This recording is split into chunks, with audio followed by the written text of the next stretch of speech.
Bonjour mes chers amis, dans cette vidéo, je vais vous lire un poème intitulé Contemplation du grand poète français Victor Hugo. Mais avant de vous lire ce poème, la question qui se pose, c'est quoi la poésie et quel est le but de la poésie? La poésie est un art et quant à son but et ses moyens, on peut la définir ainsi. La poésie, c'est l'art d'émouvoir et de charmer l'esprit au moyen du langage et des vers. Pendant bien des siècles, les poètes ont considéré les vers comme une partie essentielle de la poésie, si bien que la poésie s'est appelée l'art des vers. Autrement dit, le rôle de la poésie est d'évoquer la réalité de façon créatrice, d'interpréter le réel ou de faire naître un univers qui lui est propre à travers le langage. La poésie sert aussi à exprimer les sentiments personnels. Les poèmes consacrés aux sentiments occupent une place prédominante avec les thèmes de l'amour, de la tristesse, de la séparation ou de la mort. Par exemple, moi-même, j'ai écrit ce poème en 2005, quand j'ai perdu mon père, que Dieu ait son âme, et ça m'a soulagé un petit peu et m'a fait sortir de la mélancolie. Ces vers que je vais vous lire maintenant, ça fait partie du romantisme, qui est un mouvement artistique qui privilégie les sentiments à la raison et explore des thèmes comme le rêve, le fantastique, le mystère ou encore la mort. Et maintenant, je vais vous lire le poème. Contemplation. Et les bêtes qu'on voit courir dans les sillons, elles savent que je suis un homme qui les aime, un être auprès duquel on peut jouer et même crier, faire du bruit, parler à haute voix, que je riais comme eux et plus qu'eux autrefois, et qu'autrefois, sitôt qu'à leurs ébats j'assiste, je leur souris encore, bien que je sois plus triste.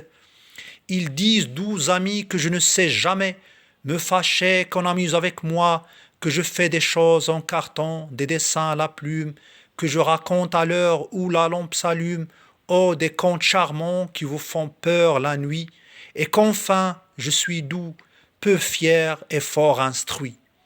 Aussi dès qu'on m'a vu, le voilà, tout s'accourt, ils quittent jeu, cerceau et balle, ils m'entourent, avec leurs beaux grands yeux d'enfants sans peur, sans fiel, qui semblent toujours bleus, tant on y voit le ciel. Les petits, quand on est petit, on est très brave, grimpent sur mes genoux, les grands ont un air grave. Ils m'apportent des nids de merle qu'ils ont pris, des albums, des crayons qui viennent de Paris. On me consulte, on a 100 choses à me dire, on me parle, on cause, on rit surtout. J'aime le rire, non le rire ironique au sarcasme moqueur, mais le doux rire honnête ouvrant bouche et cœur, qui montre en même temps des âmes et des perles. J'admire les crayons, l'album, les nids de merle, et quelquefois on dit quand j'ai bien admiré, il est du même avis que monsieur le curé. Puis, lorsqu'ils ont jasé tous ensemble à leur aise, ils font soudain, les grands s'appuyant à ma chaise, un silence, et cela veut dire « parle-nous ». Je leur parle de tout, mes discours en eux sèment, ou l'idée ou le fait, comme ils m'aiment, ils aiment. Tout ce que je leur dis, je leur montre du doigt, le ciel, Dieu qui s'y cache, et l'astre qu'on y voit. Tout jusqu'à leur regard m'écoute. Je dis comme, il faut penser, rêver, chercher. Dieu bénit l'homme, non pour avoir trouvé, mais pour avoir cherché. Je dis, donnez l'aumône aux pauvres, humbles et penchés. Recevez doucement la leçon ou le blâme. Je leur conte la vie que dans nos douleurs.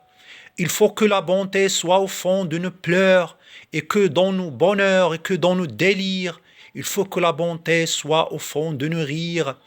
Qu'être bon, c'est bien vivre, et que l'adversité peut tout chasser d'une âme, excepté la bonté, et qu'ainsi les méchants, dans leur haine profonde, ont tort d'accuser Dieu, grand Dieu, nul homme au monde n'a droit, en choisissant sa route, en y marchant, de dire que c'est toi qui l'as rendu méchant, car le méchant Seigneur ne t'est pas nécessaire.